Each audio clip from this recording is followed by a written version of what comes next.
And I know you had a chance to share priorities with the staff at a town hall, and I wondered if we could just turn the mic to you all to share a couple reflections on your priorities for your service. My first foremost priority is public safety. So it's a safe ridership on public transportation is what I really want to focus.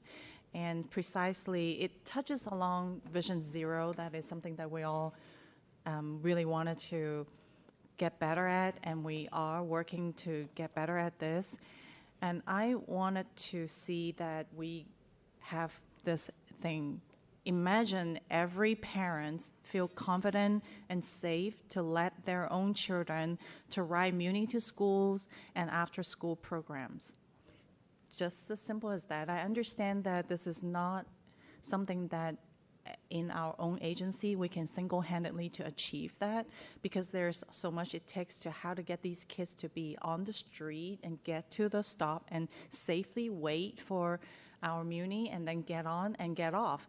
So I would like to continue to work and foster more relationship with our police department and some other communities group to help us to achieve this priorities that I want to have.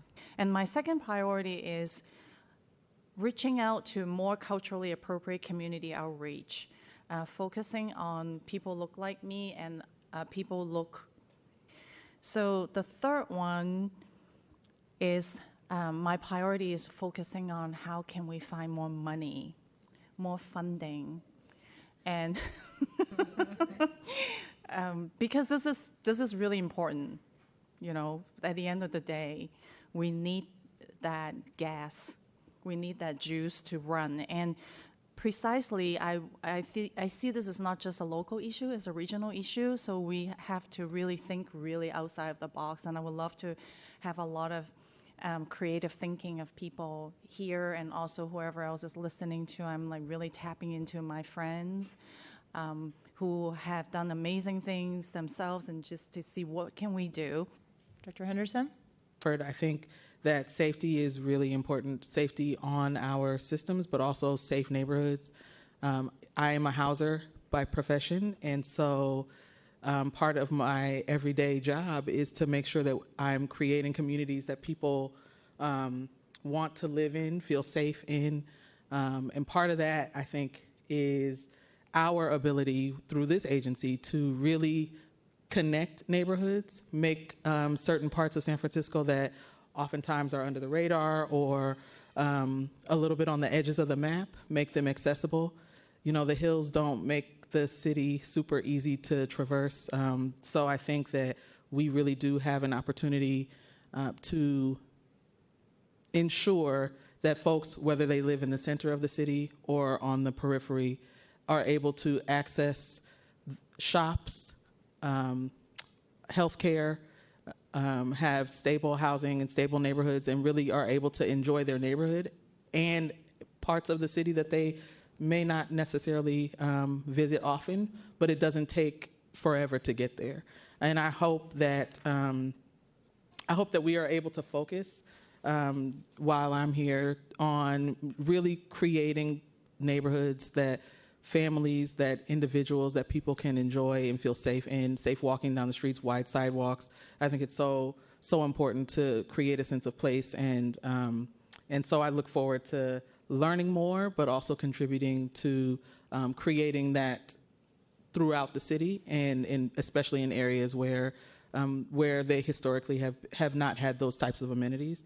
I also really prioritize equity and want to make sure that those neighborhoods that I've mentioned across the city are adequately represented, have that seat at the table, have the voice, and are open for business just like other areas. I really want to make sure that the MTA can continue to make the city excel and surpass all of the expectations that we have to be the great place to live that I've grown up in, and that I hope to be in forever, really. And then finally, and I think that this, it's funny that find the money, but also ensuring that we are caretakers of this resource, that we ensure that the fiscal and financial viability of this agency is top tier and top notch, that we're able to have a successful next 100 and 150 years of our transit systems, building neighborhoods and community. I think, it's one thing to create place, but really to create that sense of community. And I think ensuring that the financial stability of this agency long term will make sure that we can create that community that is so important. And so I look forward to all the work that we'll do here together. That's it.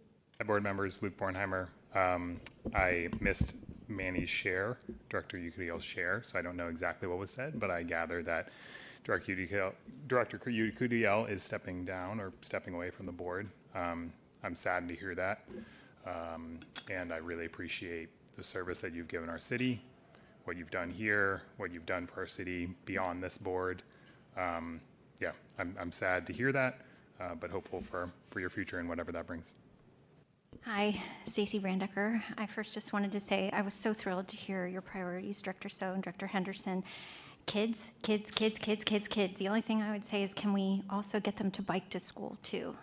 The bus is top notch. Yes, we want Muni. My kids are Muni kids, but I wish they could have been bike kids too. And making places. Oh my God.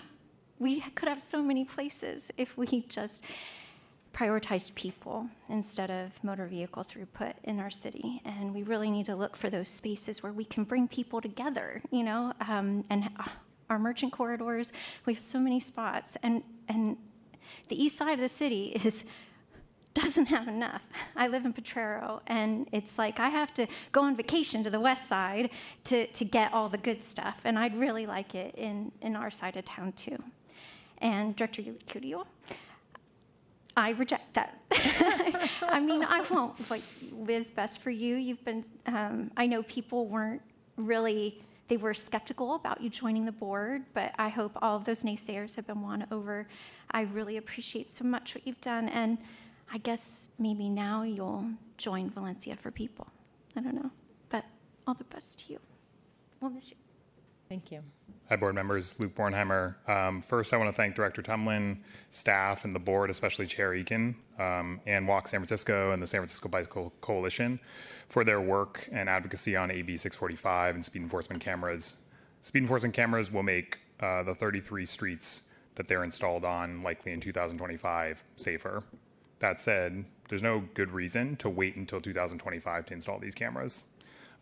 Or more red light cameras, which the agency hasn't used its full authority to install more of or install faster. And we need the agency to choose locations for speed enforcement cameras and install them as soon as possible, ideally in the first half of 2024. Since Director Heminger mentioned armed traffic enforcement by SFPD, I think it's important to highlight what we know will make our streets safer and directly address our roadway safety crisis, as well as our climate crisis, our public health crisis, and car traffic and noise and air pollution in our city. The single best thing we can do to address all of these things is create a connected network of protected bike lanes throughout our city, starting construction immediately. A connected network of protected bike lanes will make more people feel safe using bikes, scooters, and other forms of active transportation to get around our city. And we can start creating that connected network of protected bike lanes now, for example, by agendizing and approving the 17th Street Quick Build project, which has been purposefully delayed through private discussions within the city. We do not need to wait for the active communities plan to be finalized and approved. We can and should start immediately. I urge you to direct Director Tumlin and staff to start installing a connected network of protected bike lanes immediately. We need you to lead for our city and the planet. Thank you. Thank you. Hi, Stacey Randecker, and ditto all of that that Luke just said. And Director Tumlin, I think you forgot to mention the sponsorship of the San Francisco City Football Club. It's a brilliant placement for Muni. I'm glad to see it. I'm a Potrero mom of a footballer who practices at Beach Chalet. If we could get travel times to and from all of our soccer pitches to 45 minutes or less, it would be truly golden. And about our small business owners, can we turn those merchant corridors into pedestrianized places? If buses are not easily rerouted, making it transit only as possible. Cities all over the world do this, including the very exotic San Jose, who has transit on a pedestrianized plaza. If we really want to do right by our merchants, we would look to the throngs of people that are out for every Sunday streets, Saturdays on Valencia, weekends on Hayes, and that glorious night market that was out in the sunset. We can get goods to merchants. We can ensure accessibility for those who need it. We need these spaces for the vibrancy of San Francisco and to meet our safety and climate goals. Could we please stop wringing our hands on this and get moving to work for everyone? And yay for speed cameras, but and we will always need something like this, but streets with concrete protected bike lanes, concrete diverters at the ends every few blocks, and chicanes with Manny's redwood groves are impossible to speed upon. Thank you. Good afternoon, directors. It's a pleasure to address you today. Director Yakuti will allow me to, on behalf of the CAC, thank you for your service. We're sorry you're leaving the board. But we've always appreciated your passion for small businesses and especially for the riders of San Francisco and especially District 8. So thank you. We had 3 presentations at our last meeting. It was a long one. The first one was on the 2024 legislative program, and our motion was as follows. The SFMTA CAC recommends that the SFMTA Board adopt the 2024 legislative program priorities as presented. I'm assuming they are coming to you soon, and so you'll see the same presentation we saw or something similar. Next, we had a very long presentation on the Valencia Bikeway pilot, which has been rather, I know you've received a lot of feedback about it. We've received a lot of feedback about it. Not much of, if any of it, positive, and our recommendation is as follows. The SFMTA CAC recommends abandoning the current unintuitive and dangerous center-running bicycle lane pilot on Valencia and refocusing the street toward its core needs, commercial deliveries, bicyclists, outdoor diners, and pedestrians by pursuing a road geometry that disincentivizes non-residential traffic. And finally, we also heard a very interesting presentation on autonomous vehicles, which everyone is very interested in as of late. And our recommendation is as follows. The SFMTA CAC endorses the SFMTA, SFCTA, and SF Planning Commission's request for a rehearing of the California Public Utilities Commission August 10th, 2023, approval of unlimited numbers of Cruise and Waymo vehicles charging for passenger rides 24/7 in all neighborhoods of the city without an environmental impact report. Again, I think, like staff, we think there should be a greater level of transparency on autonomous vehicles and how they're working or not working in San Francisco streets to the benefit of everyone. Thank you all for your time. Jennifer, and thank you for your presentation. For those of us who missed the meeting, we know about your recommendation for Valencia, but if you could provide a little bit more color as to maybe some of the reasons why your members might have landed on the recommendation that you did, I'd be interested to know just a little bit about the tenor of that discussion. Sure. No. The motion was not unanimously passed. I think some people on the council were very concerned, and we'd heard feedback from small businesses that are very concerned about having access to being able to park and for their employees. We heard from a local bar owner who is in danger of losing her business that she's had for many, many years. I think some of us were swayed by that. And also, again, we've heard consistent feedback from cyclists that the middle bikeway is unsafe, they don't like it, they don't want to use it, and they either want to move to a geometry that has a protected bike lane on the outside of the street rather than in the center of the street, which would require, Valencia is not a big street, it's small, and something's going to have to give, and I think the thing that people think might have to give would be through traffic, which could probably be routed onto Guerrero, which has a lot of traffic on it, or Mission, which has traffic on it as well. Mm-hmm. Getting rid of through traffic. Like cars that are just driving down Valencia, like a non-resident, because there are residences on Valencia, so residents would want to have access to the street, but not like people just driving down Valencia. So the idea would be to have it be restricted to, like, folks that live on Valencia would be the only ones that could drive on it? Hypothetically, yes. I think that's kind of what we were leaning towards. Specifically on this last phrase, which is by pursuing a road geometry that disincentivizes non-residential traffic. Just wondering if you could bring us in on your thinking. Were there certain like scenarios you had talked about, or what led the commission to make this decision? Again, I think those who supported the motion were really wanting something more where Valencia is more pedestrianized. And I think that's kind of where they were. I think that's where they were trending, and it was compromise language that we worked out to try and get the motion passed. Because I think some folks wanted pretty much no cars at all. Other folks wanted cars so it would be much more accessible, say, for businesses and things like that. But I think this was sort of the compromise that was reached. Kimberly Leung, project manager for the Valencia Bikeway project. We plan to return as soon as January 2024. We're in the process of collecting data right now for the project. And we've asked her to come back so we can give you a recommendation on the pilot extension, because I think you're looking whether or not to extend the pilot in January, right? So in January, when we return, we'll have information from our 3-month evaluation mark. And as a part of that, we'll have any recommendations for where we should head next with this pilot, whether it be improvements or adjustments that need to be made. Okay, thank you. So, yeah, it's our intention to give you a recommendation as well, once we hear the data. I actually live in the Mission, and I've seen the evolution of what's happening in Valencia.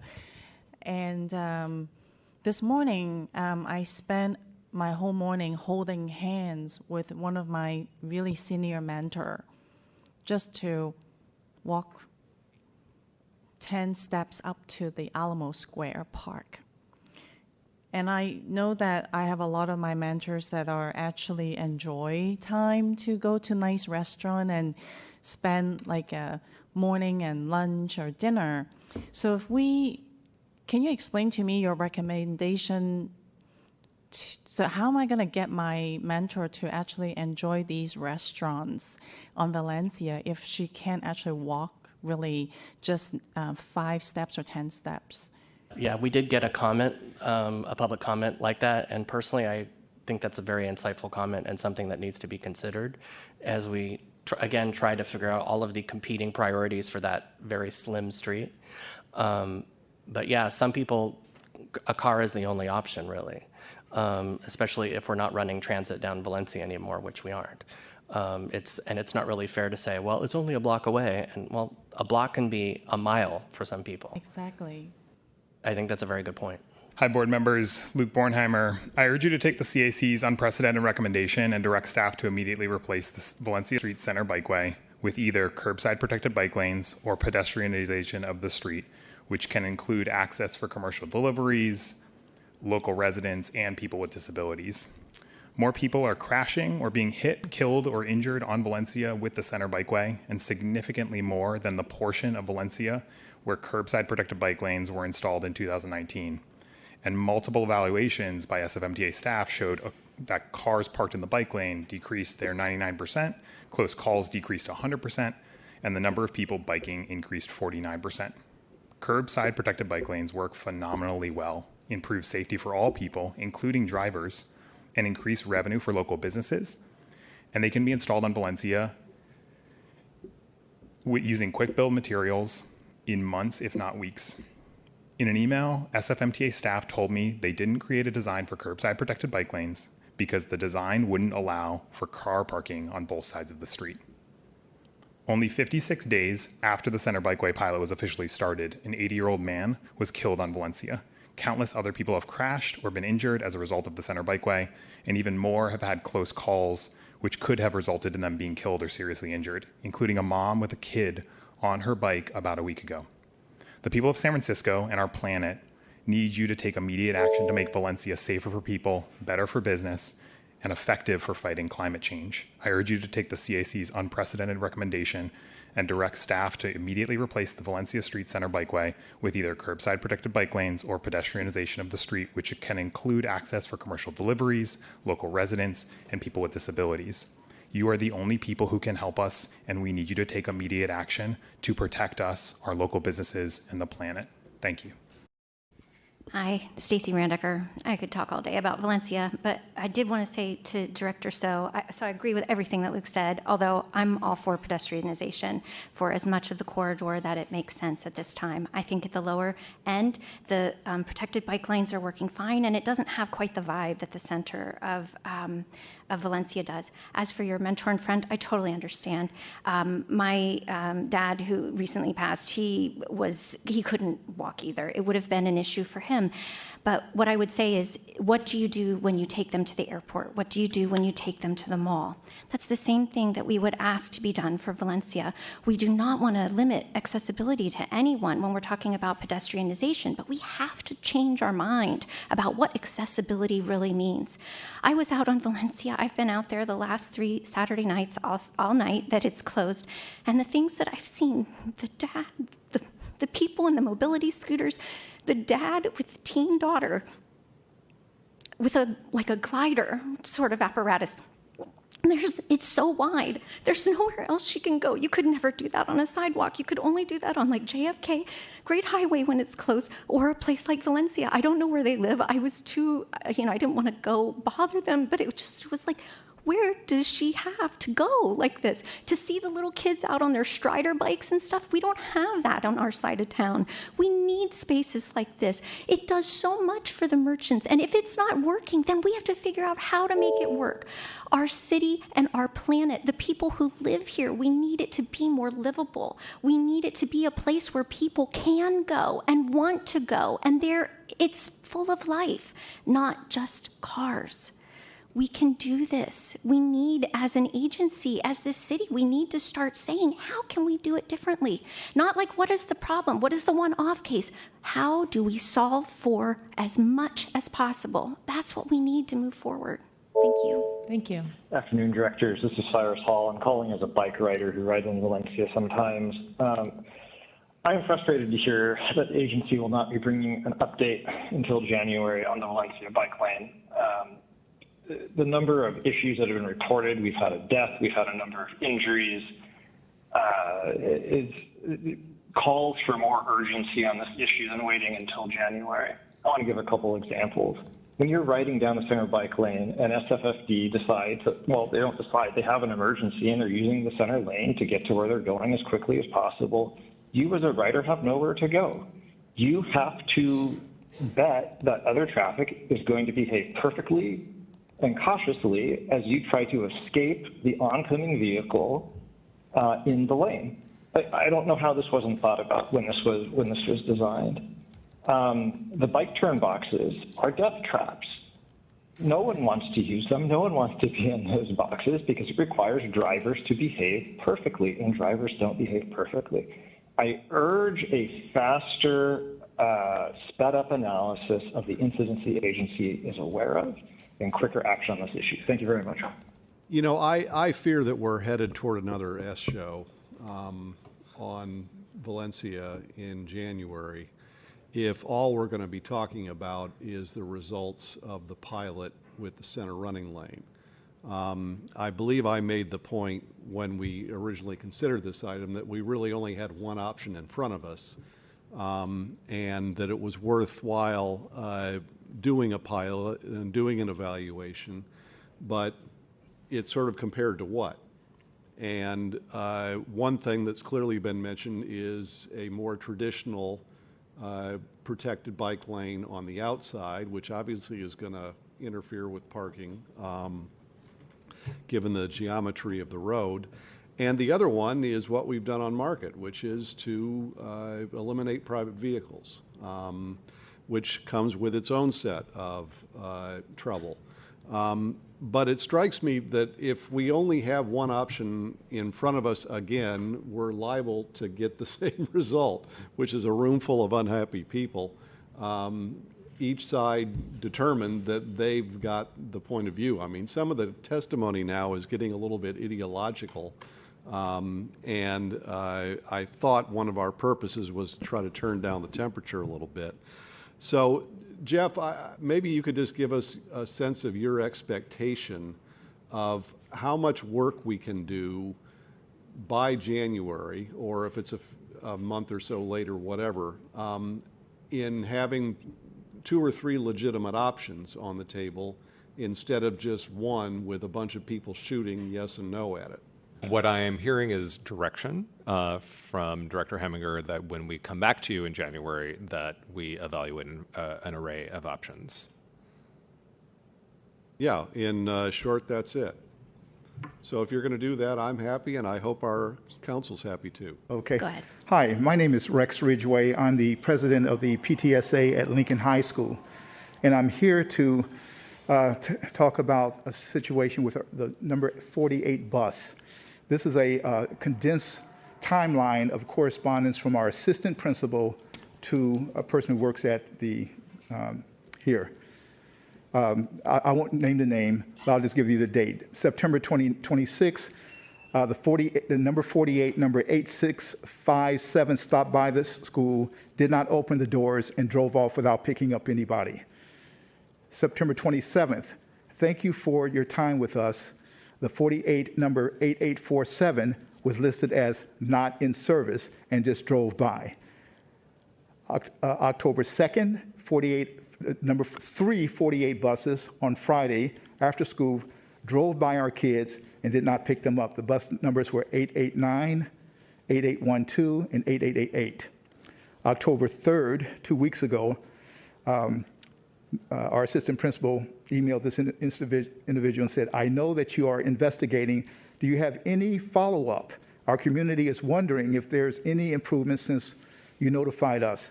And to my knowledge, as of this morning, 2 weeks have passed and we don't know what's going on. So I'm here because I have time and I would like to, and the assistant principal called me and said, Rex, can you do something? I said, I'll make a public comment. Thank you. So, sir, the board can't address your item, but Joel Ramos, who's in the audience, can direct you to the right folks in our transit division. Okay, thank you so much. Hi, board members. Luke Bornheimer. I urge you to immediately approve a citywide no turn on red policy and direct staff to create a plan for implementing that policy as soon as possible to make it safer, easier, and more comfortable for people to cross our streets and increase safety for all people, especially for children, seniors, and people with disabilities, as well as people who walk, bike, and even drivers. During your meeting 2 weeks ago, the Board of Supervisors unanimously approved Supervisor Preston's resolution urging you to approve a citywide no turn on red policy on the resolution's first reading, a remarkable event for the Board of Supervisors and a historic moment for our city. Since the Board of Supervisors' unanimous approval urging you to approve a citywide policy, more than 15 news outlets have covered the public campaign I started that supporters have sent you and other policymakers more than 5,000 emails. The San Francisco Chronicle and Los Angeles Times covered the approval, and this morning, The Guardian covered it as well. This is an amazing opportunity for you and our city to lead on a proven street safety improvement that will make our streets instantly safer, especially for children, seniors, and people with disabilities, as well as people who walk, bike, and drive. I urge you to immediately approve a citywide no turn on red policy and direct staff to create a plan for implementing that policy as soon as possible to make it safer, easier, and more comfortable for people to cross our streets and increase safety for all people, especially for children, seniors, and people with disabilities, as well as people who walk, bike, and even drivers. For anyone who supports no turn on red, please go to ntorsf.com. Thank you. So you all probably know that we are in a global climate emergency. And even though we here do rarely suffer the ill effects of severe weather, it is not the case with the rest of the world. Transportation is the #1 single contributor to climate change for San Francisco, California, and the United States. We need to change absolutely everything about how people and goods move. At the same time, our streets have been particularly dangerous for those outside of a car. Instead of reaching vision zero, we're at zero vision, making effectively no impact in the near decade since our supervisors initially resolved that we would eliminate deaths from transportation. Transbase, where SFMTA gets its traffic injury data, has not been updated since March 31st.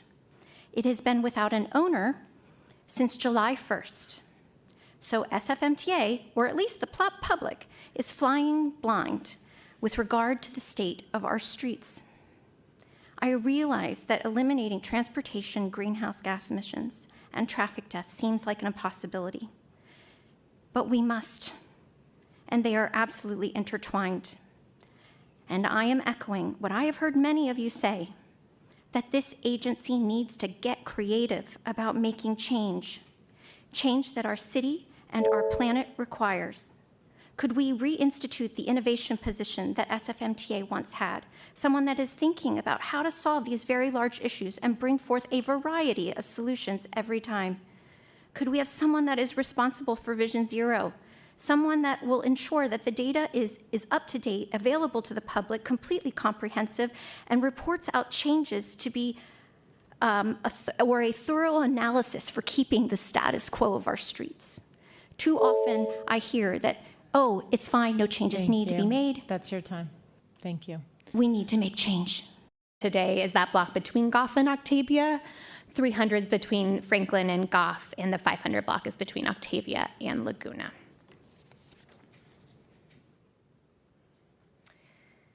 Hayes Street has been a beloved community space during the pandemic. Residents report loving to walk and gather and be in this space, and some businesses have noted additional foot traffic that has supported their business during the pandemic time. Over the course of the permit, the closure has also experienced some challenges. Many merchants we've worked with and spoken to would like to see more regular activation of the space. Sponsors have a lot of responsibility when they close the street. They have to set up the barricades, take them down, activate the space. And in inspecting the closure during the period that it was activated, the applicant was not able to do this reliably. The barricades, for example, were not always set up at the same location, and we were really committed to working closely with them and came up actually with a revised barricade setup within the last year that reduced the ability or the need to have staffing at the intersection.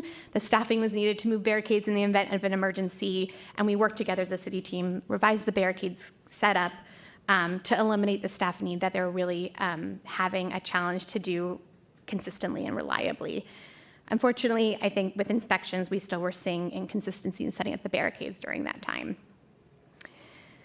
Other notable things that we've observed and have been reported, many merchants talk about the traffic congestion affecting their businesses, particularly on the 300 block as illustrated here, and the impacts just to general circulation having on their customers and the business deliveries and pickups needed to support their businesses.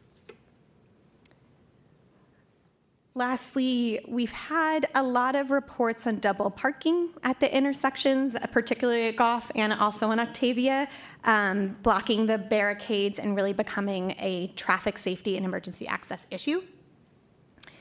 We've also received reports from Muni about the reroute over the course of the pandemic, about passengers impacted from the new bus stops, Fridays, Saturdays, and Sundays every week, to operators sort of trying to navigate the closure. I understand the Friday service operates out of the Presidio yard, our trolley bus overhead wires, which are uniquely a little bit less nimble in how they come off wire and have to reroute. That is presented just on Fridays compared to the service on Saturday and Sundays.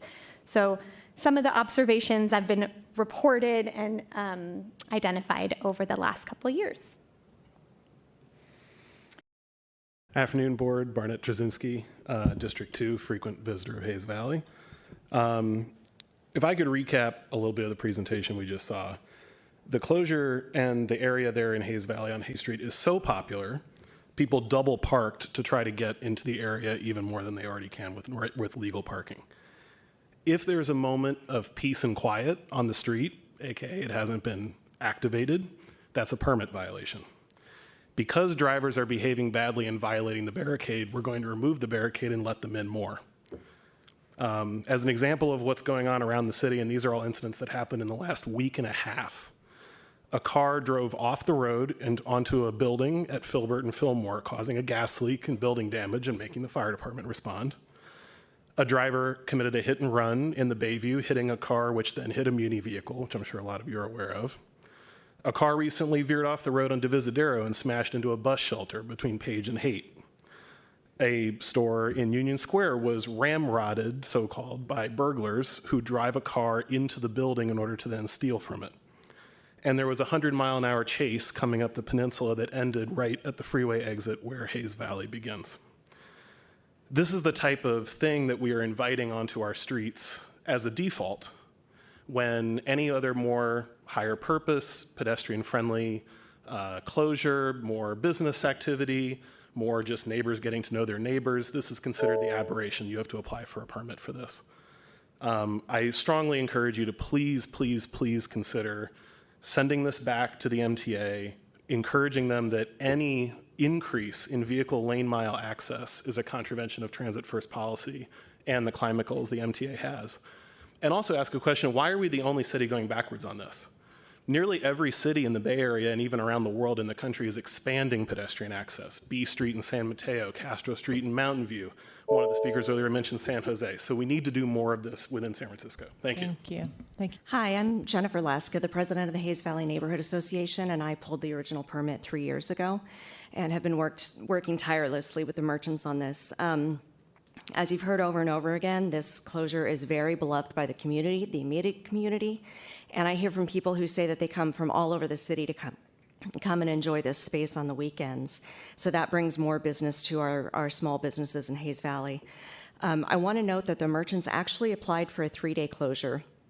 What you're seeing in front of you is a 1-day closure that was recommended by SFMTA staff.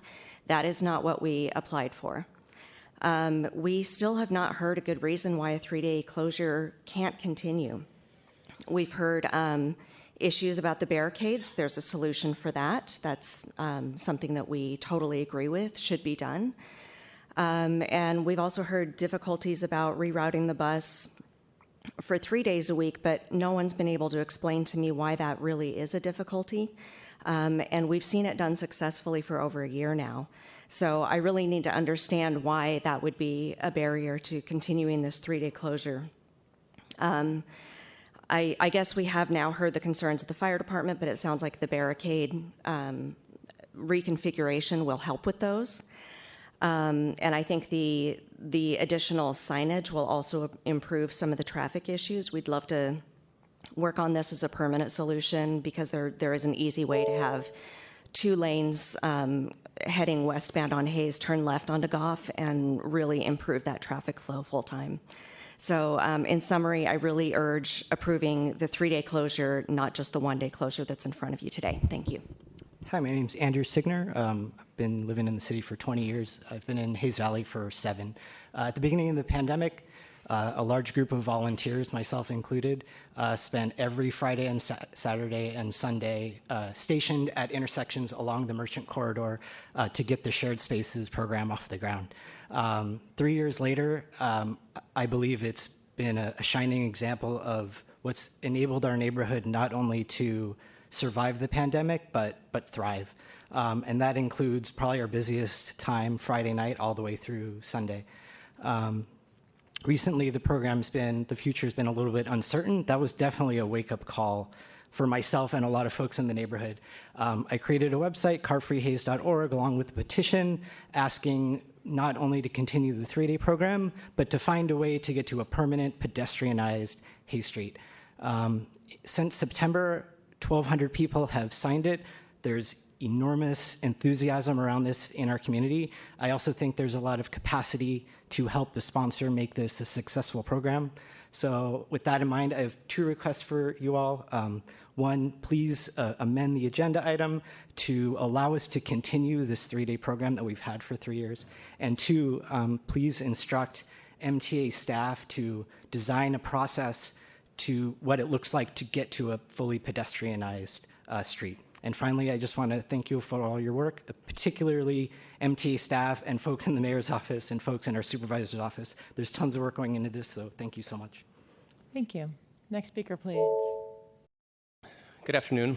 My name is Stephen Braitsch, and I urge you to not reduce the Hayes Valley Shared Spaces program from 3 days a week to just 9 hours on Saturdays.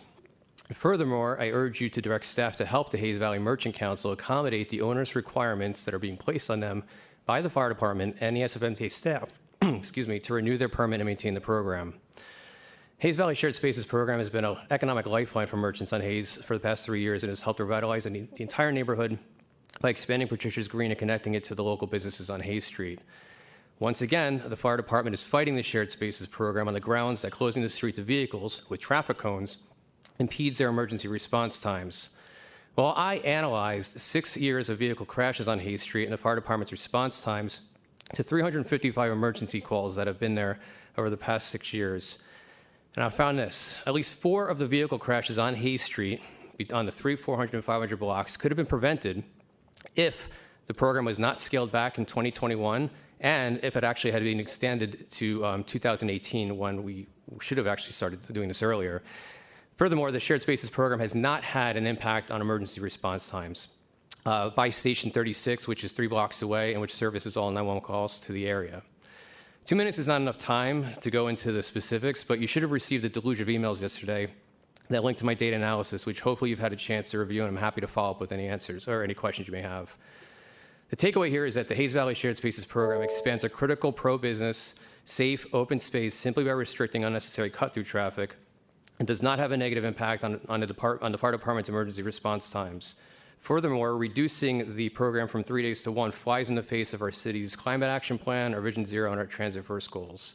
Please do not reduce the footprint of this program and direct staff to help the Hayes Valley Merchant Council administer and expand it. Thank you. This all feels oddly familiar to the Active Communities program, the one where we are spending a year to go out and ask people how they feel. Or the Valencia pilot, where we're doing this weird thing and checking it out to see how things go for a year. When are we going to have the thing that is like bold, like is where we should be going? We're asking people we're going to scale back this thing that's awesome, and we have to activate it and do all this stuff and barriers up and barriers down, and it is too much. How about 24/7 pedestrianization of 3 blocks? That's your pilot. That's the thing. That's what we all pour our efforts into. So all the energy that's going into, well, what do you think and how would this work and blah, blah, blah. No, actually do it. Go there and see what does the fire department need when we set it up this way? What do the merchants need to get access, et cetera? What do the residents feel? And it shouldn't have to be this special, we've got to jazz it up and whatever. It's just like the bike to roll work or school day for everybody. It's like, it shouldn't be a special event. It should be every day that there are places you can go that is quiet, or that you can get a bite to eat. You can gather with your friends. There's extra space. These islands should be throughout the city. We should make it so that everybody can get everywhere they need to go without relying on a car. More of this, please. Look, expand this. Don't contract it. Expand this and multiply it. Let's go after, I want Clement and 24th Street too. Thanks. Good afternoon, Director Tomlin and Board. I'm Lloyd Silverstein. I'm the founder of the Hayes Valley Merchants Council, and we currently hold the permit for the Shared Streets program. I also want to mention I'm a third-generation owner of the oldest optical store in San Francisco, which got its start just a few blocks from here in 1907. I hope you'll indulge me if I go over my 2 minutes. There's been a lot going on here, and I really want to be able to address everything. Hayes Valley was hit especially hard by the pandemic. Within 6 months, 1 out of every 3 businesses had closed. No other commercial quarter in the city was hit this hard, yet we've come back faster and stronger than any of them. We were fully leased. Take a look at Chestnut, Union, Fillmore. You'll see dozens of for lease signs. The reason Hayes Valley is thriving is simple. For much of the pandemic, I and others that you've heard from today spent our weekends touring Hayes Valley with brokers and potential new tenants. What they saw here, what they saw nowhere else, was activity. People out in the streets and our public spaces. In other words, customers for our small businesses. This is just part of the value of shared streets. Our Merchant Council is democratic by nature. We advocate for the greater good of all merchants. We also espouse that our neighbors' success is as important as our own, and that speaking with one loud voice that represents the majority of our businesses is in the best interest of our community. In the case of shared streets, that voice is loud and clear. Keep our existing shared streets program. This is not anecdotal. This is based on our unbiased online survey sent to 175 businesses in our community. It was completely transparent and available for all respondents to view. I will say for a moment here that the one the SFMTA conducted was biased. It only asked, are you in favor of a Saturday only? It didn't say, are you in favor of Friday only, Sunday only, all days? So it was very biased, and obviously the results were biased too. Even though we were told by MTA that our survey was not necessary. We felt that it was a way to get accurate census on the issue. Our survey was reviewed by MTA and the staff before sending in all data, both raw and summarized, was sent back to them. The survey showed overwhelming support for the existing schedule, and some even wanted to extend it. When our shared streets renewal came before the ISCOT in March, we were surprised to hear that there were concerns from SFD, MTA, as well as stakeholders outside the shared streets. Thank you for your comments. That is your time, and we have to be equitable with all speakers. Thank you. Hi, this is my first time. I'm Mike Gallagher. I'm not going to speak as eloquently as everybody else, but I'd like it to remain the same as it was and hopefully close for good. You don't need to activate a park. We can look at a bunch of cities around the world that are way ahead of us, and I guess we always talk about wanting to be a world-class city, but it only takes trips elsewhere to see that it looks like we're living 30 years in the past. And people need to have more space outside to hang out, and this is just, it's clear that somebody wants this closed because it was tried to be done behind closed doors. I'm pretty sure we know who that is. The mayor doesn't seem to like this stuff, and it's time that we do bold things and not just mess around and make the merchants do all this stuff. Just do your job, like build this stuff out like they do in Dutch cities. I mean, it's a joke. I've been here for over 10 years and nothing changes, and it's just do something bold. We saw in the pandemic what this city could be. I mean, when it was so quiet, when there was just so much less, and we got all these great programs, and now every single time I look, it's getting scaled back and scaled back and scaled back. We're not growing anything. We're just scaling. The slow streets, little chips here, like you can have through traffic, all this little things. Just chip away at it so that it doesn't work, so that it can be stopped. It's pretty clear that that's what people want to happen. That's all I have to say. Okay, thanks for your comments. Next speaker, please. Hi, good afternoon, Director Zach Lipton. First, I'll just say I'm sad to hear the news from Director Yakudio. Thanks for all your work here, and I know this is far from the end of your efforts to help build a thriving and more livable city. One of those efforts is, of course, this Hayes Street shared space, and I'm disappointed with this proposal to reduce the successful and popular shared spaces program. I hope we can continue the Friday through Sunday shared spaces, or at least just continue this item for a bit while these issues continue to be worked out. But I don't just want to focus on the number of days. I hope the agency can work more to support the merchants in the neighborhood to make the shared space a success and work towards a future permanent 24/7 Hayes Plaza. I'm honestly confused why we're framing this as a compliance with permit terms issue and not a what do we need to do to help make Hayes Street the best place it can be one. Hayes Street has been a sewer of double parking for decades, so why only now are we punishing merchants by curtailing the shared space because we suddenly expect them to be responsible for parking enforcement? Why do we keep creating impediments instead of building on really one of the most popular successes of the last few years? When is the last time you've ever sat in this room and heard a near unanimous parade of merchants praising an MTA program anywhere in the city? This program has near unanimous support from merchants on the 400 block of Hayes that are directly affected. It's one of our city's most walkable and transit-rich commercial areas. And for those who need to drive, there's a 600-space MTA-owned parking garage around the corner for everyone. Obviously, as you've heard, the shared space is not perfect, but instead of retreating, which will do nothing to address those concerns, we can work harder to make the shared space work better and live up to the values that we talk so much about. Thank you. Hi, board members. Luke Bornheimer. I urge you to amend the item today to keep the 3-day closure intact. It's wildly successful. It should continue. I also urge you to direct staff to work towards a 24/7 pedestrianization of this block of Hayes Street because it's so successful. Many of the concerns about the closure have to do with barricades being moved and put back and where they go. There's a great solution for that. We've done it on car-free JFK. You make it 24/7, and then you can install barriers that just stay there. And you can actually engineer them, work with the fire department to make them work great. You can also install furniture, street furniture in the street and activate the street. On car-free JFK, we don't have concerts every day. We have some furniture out there, and it's activated by just people coming. We don't need to throw parties on every single car-free street in the city every single day at every single hour. You can install furniture, tables, shade, just allow people to come to the space. So I urge you to amend this to make it a 3-day closure, but I urge you to go further and direct staff to work towards making it a 24/7 pilot, whatever we want to call it. We should be working towards that as a city. We know the crises we face. We know what our policies, our goals say. We know what we talk about in press releases or press conferences.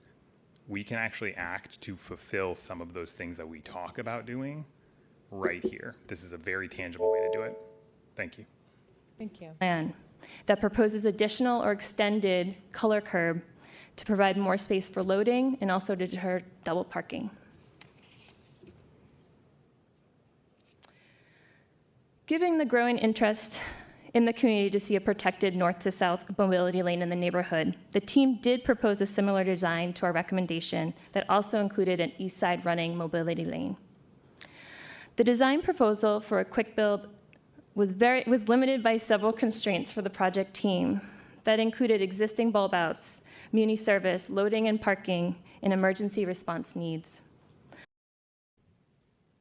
Hi, Stacey Randecker. The Tenderloin, I believe, has the lowest percentage of car ownership of any neighborhood in San Francisco, and they suffer disproportionately because their neighborhood is designed as essentially a highway interchange. You have these massive 3 and 5, including parking, one-way streets going in opposite directions, the sister street whole concept. It's great for throughput. It's terrible for people. I didn't see a bike lane in there. If Polk were pedestrianized, I'd get it, I'd understand. But Polk is a S show. Okay? It is very difficult to bike on. It is not safe, and it is the only north-south corridor in that whole quadrant of the city. I mean, yeah, you gave a little bit on Battery, but what are you supposed to do? I mean, it's like, this is not equitable. Public transit, including van pools, is an economically and environmentally sound alternative to transportation by individual automobiles. Within San Francisco, travel by public transit, by bicycle, and on foot must be an attractive alternative to travel by private automobile. This is in your Transit First principles. It goes on all the documents that are printed. Every project has this and more emblazoned upon it. Why aren't we adhering to it? Why are we talking about keeping parking? Why aren't we redding and greening this entire city or closing it to automobiles so that you don't have to do any of those things? When are we going to do that? Please. As I mentioned earlier, one of the key pieces of feedback we've received has been about crossing San Jose Avenue along Balboa Park. So this is an important gathering space for the neighborhood. It's a major destination park as well. Currently, there are 4 intersections along the park where people may cross, as you can see in this map, labeled 1, 2, 3, 4. We're currently focused on upgrading the 3 intersections that have existing marked crosswalks to make these really good crossing options at Havelock, Santa Ynez, and Ocean. So those are 3 locations that are not only intersections, but they have a marked existing crosswalk. But we've also received a good amount of requests to add a marked crosswalk crossing San Jose at Sergeant John V. Young Lane, which is a small park street midway through the park. These requests came a little later in the outreach process, and we've just completed the engineering analysis in the past few days. So in the interest of transparency and timeliness, we wanted to share an update today instead of waiting to get these results out to the community at a later date. For now, we're recommending that the focus does remain on upgrading existing marked crossings to the park. We're not currently recommending adding a marked crosswalk at Sergeant John V. Young Lane based on a few key considerations. First, there's been no recorded injury collisions at this intersection crossing San Jose in the past 5 years. The pedestrian volumes, based on the counts we've done, are pretty low. This isn't a through street, so for most people, Santa Ynez or Ocean would be the most direct path of travel. The closest marked crosswalk is at most about 370 feet away at Santa Ynez, where there's a stop sign, a marked crosswalk, and a J Church stop. And finally, adding a crosswalk here would require significant investment, such as curb ramps and flashing beacons or a traffic signal to really make it work well, because if we just put a crosswalk there without ramps and without some higher visibility measures, it's not going to be a successful crosswalk. Unfortunately, we do have limited resources, and improvements are urgently needed at a lot of other high-injury locations throughout the city, so that's why weighing this current safety record versus the cost of adding the crosswalk here with signalization or with the flashing beacon and with the curb ramps, we're recommending that we do not add a marked crosswalk at this time. But we do understand the interest in this crossing and will continue to monitor it and can revisit our recommendation if conditions change on the street. Stacey, Randecker, both these projects hit me hard because my son, both my kids went to Everett Middle School, and because the 55 doesn't go all the way to across to Church and Market, we will often drive him to Church and Market to catch Muni to go to Lowell. And my daughter started her high school career at Balboa. My son played ball on that field many, many times, and I am very familiar with the street they're talking about, and that is a desire line. That is how people go to the park, and that should have at minimum the lousy freaking crosswalks that you have there right now. Just stripe it.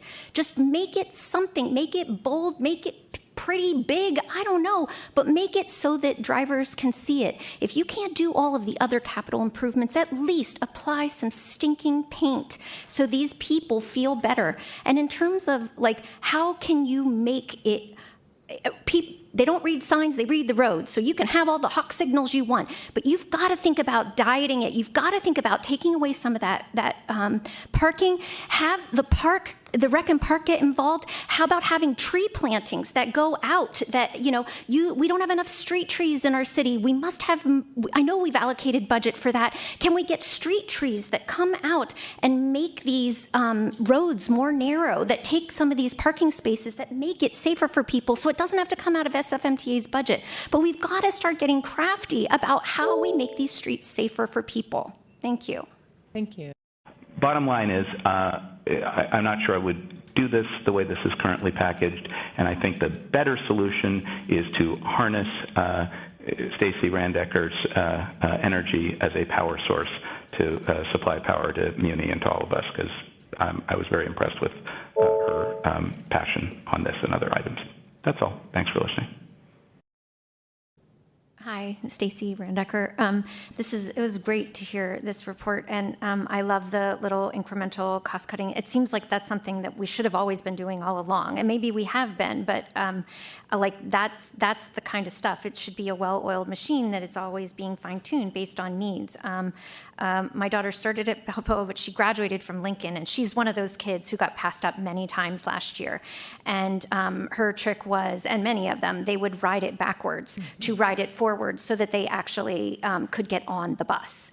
And so anything that can be done in terms of working with the schools and their release times and the schedules and whatever to make sure that our kids get where they're going would be great. I mean, my son just got home hour and 11 minutes from Lowell soccer. So it's really tough to be sticking with Muni and not drive when your kids have these hang-ups about getting where they need to go. And then the other thing that really hurts is hearing about any sort of constricting or whatever, or funding and whatever. And I will say once again, you've heard me say it before, RPP this city.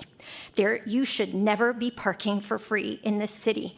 We could essentially be doubling the budget of the entire agency if we would make every person pay for parking and then be charging a more market rate for that. If you're worried about any legal things, throw in a free Muni pass with it. Charge $1,200 a year for parking in our streets, and you get a free annual Muni pass. That, I believe, would help solve things, and we need the money. We should not be cutting transit. We need to be cutting down cars. And I think that would help. Thanks. Thank you.